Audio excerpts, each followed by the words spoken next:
अर्थी को कंधा देने वाले के साथ क्या होता है? भक्तों, अक्सर आपने देखा होगा कि जब किसी आदमी की मौत होती है तो उसके घर वाले, रिश्तेदार, मोहल्ले वाले सब लोग मिलकर उसकी अर्थी को 4 कंधों पर उठाते हैं। ये सब हम रोज देखते हैं, पर इसके पीछे क्या रहस्य है ये बहुत कम लोग जानते हैं। लोग समझते हैं कि बस रस्म है, परंपरा है, लेकिन असलियत इससे कहीं ज्यादा गहरी और चौंकाने वाली है। आज जो बात आप पढ़ने जा रहे हैं वो शायद आपने पहले कभी नहीं सुनी होगी। ये बात सुनकर आपके रोंगटे खड़े हो जाएंगे और आप सोचने पर मजबूर हो जाओगे कि क्या सच में ऐसा भी होता है। द्वारका नगरी की रात बिल्कुल शांत थी। समुद्र की लहरें धीरे धीरे किनारे से टकरा रही थी। ऊपर चांद की सफेद रोशनी पानी पर ऐसे चमक रही थी जैसे हजारों चांदी के दीपक एक साथ तैर रहे हैं।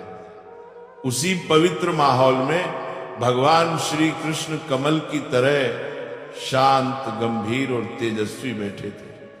तभी आकाश में अचानक एक हल्की सी ध्वनि गूंजी, जैसे कोई विशाल पंख हवा को चीर रहे हों। कुछ ही क्षण में गरुड़ देव उतर कर आए और प्रभु के चरणों में सिर झुकाकर प्रणाम किया। कुछ देर तक दोनों के बीच अद्भुत मौन छाया रहा। फिर गरुड़ धीरे धीरे बोले, प्रभु, मेरे मन में एक सवाल कई समय से घूम रहा है।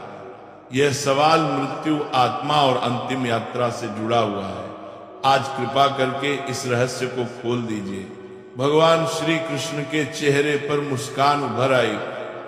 उनकी आंखों में अपार करुणा, दया और ज्ञान की गहराई चमक रही थी। वे बोले, गरुड़, तुम्हारे सवाल हमेशा संसार के कल्याण के लिए होते हैं। पूछो, क्या जानना चाहते हो? गरुड़ ने झुककर विनम्रता से कहा, प्रभु, मैंने कई बार देखा है कि जब किसी मनुष्य की अर्थी उठती है, जब लोग 4 कंधों पर शव को उठाकर शमशान ले जाते हैं, उस समय आत्मा जैसे उन लोगों को देखती है।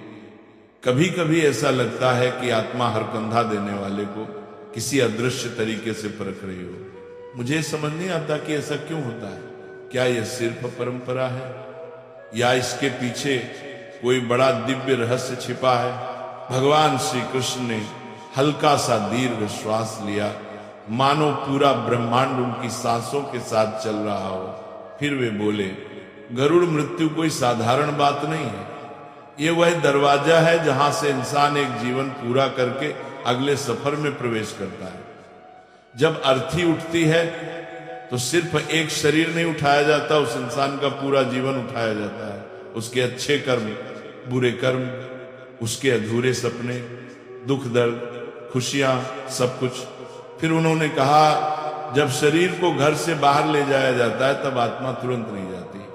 वह कुछ समय तक वहीं रहती है, अपने पुराने शरीर को देखती है, अपने परिवार को देखती है, और सबसे महत्वपूर्ण, वह उन लोगों को देखती है जो उसे कंधा देते हैं।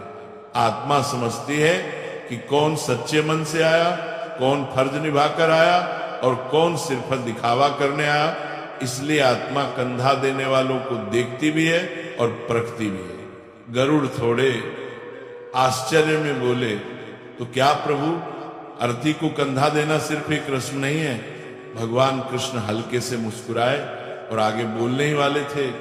भगवान श्री कृष्ण धीरे धीरे मुस्कुराए, फिर गरिमा भरी आवाज में बोले, नहीं गरुड़, कंधा देना सिर्फ लकड़ी और शरीर का बोझ उठाना नहीं है। ये एक तरह का ऊर्जा का आदान प्रदान है। ये एक अदृश्य रिश्ता है, मृत आत्मा और जीवित मनुष्यों के बीच, जो शब्दों से नहीं बल्कि भावनाओं से जुड़ता है।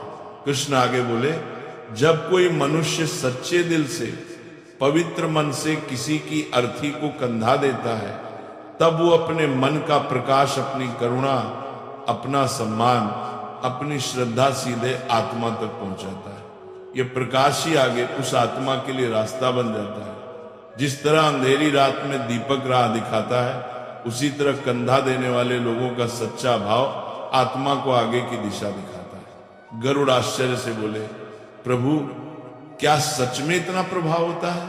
कृष्ण मुस्कुराए गरुड़ पुराण में लिखा है कि जिसने निस्वार्थ भाव से किसी को कंधा दिया उसने 100 यज्ञों के बराबर पुण्य कमा लिया। क्योंकि ये काम सिर्फ शरीर से नहीं, दिल से होता है। ये किसी को विदाई नहीं बल्कि उसके अगले जन्म की ओर एक उजाला देने जैसा है।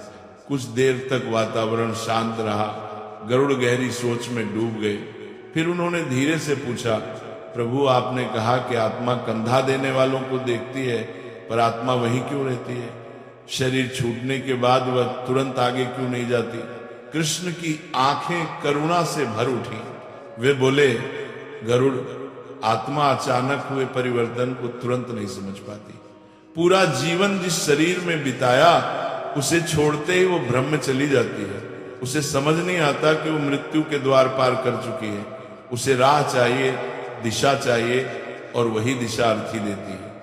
इसलिए 4 कंधे केवल शरीर नहीं उठाते, आत्मा के लिए 4 दीपक जलाते हैं। गरुड़ की आंखें फैल गई।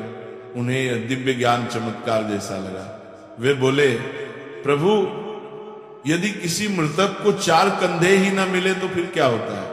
इस बार श्री कृष्ण के चेहरे पर गंभीरता उतर आई। उन्होंने धीमी भारी आवाज में कहा, गरुड़, यह प्रश्न सरल है पर इसका उत्तर बहुत गहरा और दुखद है। सुनो, मैं तुम्हें एक ऐसी कथा सुनाता हूं जो केवल कहानी नहीं बल्कि सच्चाई है। ये घटना पृथ्वी के एक युग में सचमुच घटी थी। फिर कृष्ण ने कहना प्रारंभ किया, बहुत समय पहले पाटलिपुत्र नगरी में धनीराम नाम का एक आदमी रहता था। नाम तो धनीराम था पर दिल से बिल्कुल निर्धन। धन का इतना अहंकार था कि उसने धर्म को पैरों तले कुचल दिया था। वह ब्राह्मणों का अपमान करता, गरीबों को तिरस्कार से देखता, किसी की मदद नहीं करता, यहां तक कि अपने माता पिता का श्राद्ध तक नहीं किया। उसके जीवन में धर्म, दया, करुणा कुछ भी नहीं था। फिर कृष्ण के स्वर में मिठास घुल गई। लेकिन उसकी पत्नी रूपवती बिल्कुल विपरीत स्वभाव की थी। सुंदर नाम, सुंदर हृदय, वह दयालु, विनम्र और धर्मपरायण थी। मंदिर में सेवा करती, गरीबों को भोजन कराती, व्रत पूजा करती और अपने पति के अपवित्र धन से भी छुपकर दान पुण्य करती, क्योंकि उसे विश्वास था कि पुण्य ही पापों को गलाने की अग्नि है। फिर कृष्ण बोले, एक दिन नगर में बड़ी महामारी फैली, लोग मरने लगे, शहर में चीखें गूंजने लगी, लेकिन धनीराम ने किसी की मदद नहीं की। उसने अपने खजाने को बंद करके छिपा लिया और बीमारों को अपने दरवाजे से भगा दिया। लेकिन बीमारी को कौन रोके? अंत में वही बीमारी उस पर टूट पड़ी। धनीराम मृत्यु के समय डर और अंधेरे में डूबा हुआ था। उसने चारों ओर छाया देखी पर सहायता को कोई ना आया, क्योंकि मृत्यु के क्षण में मनुष्य के साथ सिर्फ उसके कर्म जाते हैं। गरुड़ ने गहरी सांस ली, प्रभु उसके मरने पर क्या हुआ? कृष्ण ने उत्तर दिया। तभी असली रहस्य शुरू हुआ। जब धनीराम मरा तो नगर के लोगों ने उसकी अर्थी को कंधा देने से मना कर दिया। लोगों ने कहा, यह वही आदमी है जिसने कभी किसी का अंतिम संस्कार नहीं कराया, कभी किसी को सम्मान नहीं दिया, कभी किसी भूखे की मदद नहीं की। आज इसकी आत्मा को कौन मार्ग देगा? रूपवती रोई, विनती की, हाथ जोड़े, पर शहर वालों का दिल नहीं पिघला। अंत में बहुत कोशिशों के बाद सिर्फ 3 कंधे मिले और यहीं से वो भयावह घटना शुरू हुई जो किसी ने पहले कभी नहीं देखी थी। चौथा कंधा देने वाला कोई नहीं मिला। अर्थी बीच रास्ते अटक गई। हवा जैसे अचानक भारी हो गई, पेड़ कांपने लगे और वातावरण में एक अजीब सी घुटन फैल गई। रूपवती हताश होकर खड़ी थी, उसकी आंखों से आंसू बह रहे थे और तभी उसने देखा उसके पति धनीराम की आत्मा अर्थी के पास ही बुरी तरह व्याकुल होकर चक्कर काट रही थी। आत्मा काले धुएं से घिरी थी, जैसे किसी अदृश्य बेड़ियों में जकड़ी हो। रूपवती का दिल दहल गया। उसे लगा जैसे आत्मा कुछ कह रही हो, जैसे वो मदद की पुकार लगा रही हो, लेकिन आवाज सिर्फ हवा में कंपन बनकर गुम हो रही थी। गरुड़ घबरा गए और बोले, प्रभु क्या ऐसा सच में होता है? क्या आत्मा शरीर छोड़ने के बाद भी अर्थी के पास रहती है? कृष्ण ने शांत स्वर में कहा, हाँ गरुड़, जब तक अर्थी पूरी विधि से आगे नहीं बढ़ती, आत्मा भी आगे नहीं बढ़ती। आत्मा भ्रम में होती है, उसे समझ ही नहीं आता कि वह देह से मुक्त हो चुकी है।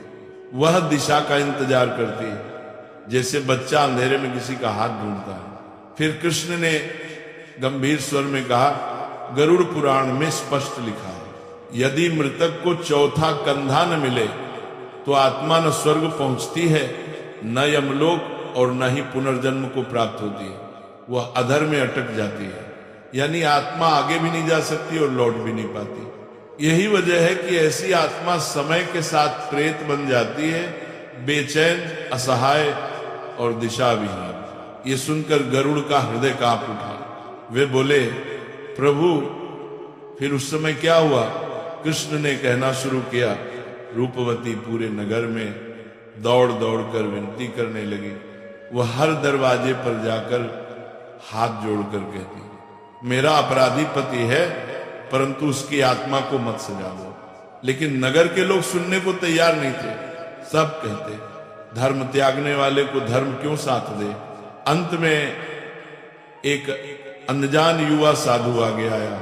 उसके चेहरे पर तेज था, आंखों में दया थी। वह बोला, मेरा धर्म दया है, मैं चौथा कंधा दूंगा, क्योंकि किसी आत्मा को भटकने देना सबसे बड़ा पाप है। साधु ने जैसे ही अर्थी को छुआ, हवा शांत हो गई, धुआं हटने लगा और अचानक सूर्य की किरणें अर्थी पर पड़ी।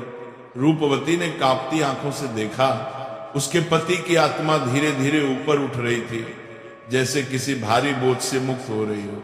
गरुड़ ने पूछा, प्रभु क्या चौथा कंधा देने वाला व्यक्ति मृतक के पापों में फंस जाता है? कृष्ण बोले, गरुड़, यह भावना पर निर्भर करता है। जो व्यक्ति लोभ, डर, दिखावे, लोगों की नजर या स्वार्थ से कंधा देता है, वह मृतक के अधूरे कर्मों और पापों में बांध जाता है। पर जो व्यक्ति सच्चे मन, दया, श्रद्धा और करुणा से कंधा देता है, वह आत्मा की मुक्ति का साधन बनता है। वह न पाप लेता है, न कोई बंधन। फिर कृष्ण बोले, चौथा कंधा 4 पुरुषार्थों का प्रतीक है, धर्म, अर्थ, काम और मोक्ष।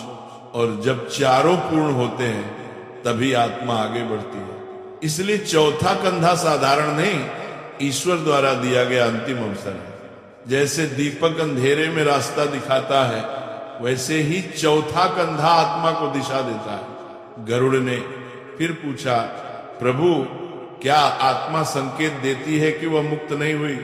कृष्ण ने कहा, हाँ गरुड़, जब आत्मा बंधन में होती है तब संकेत मिलते हैं। अचानक तेज बारिश, अग्नि का बार बार बुझ जाना, अर्थी का गिर जाना, कंधा देने वाला बेहोश हो जाना, दाह संस्कार में बाधाएं आना, ये सब संकेत है कि आत्मा अभी मुक्त नहीं हुई। गरुड़ के मन में श्रद्धा और विस्मय एक साथ उमड़ पड़ा। वे बोले, प्रभु कंधा देना तो वास्तव में महान तपस्या हुई। कृष्ण मुस्कुराए, गरुड़, कंधा देना सिर्फ देह उठाना नहीं है, ये आत्मा को उसके कर्मों के जाल से निकालने में मदद करना है। ये उस अंतिम यात्रा में ईश्वर का कार्य पूरा करना है। इसीलिए कंधा श्रद्धा, शांति और पवित्र मन से देना चाहिए। अंत में कृष्ण बोले, गरुड़, मृत्यु अंत नहीं है, ये एक रहस्य की शुरुआत है। और जो किसी आत्मा को सम्मान देता है, उसकी अंतिम यात्रा आसान करता है। वह मनुष्य भी जीवन में अदृश्य रूप से बल, प्रकाश और दिव्य संरक्षण पाता है।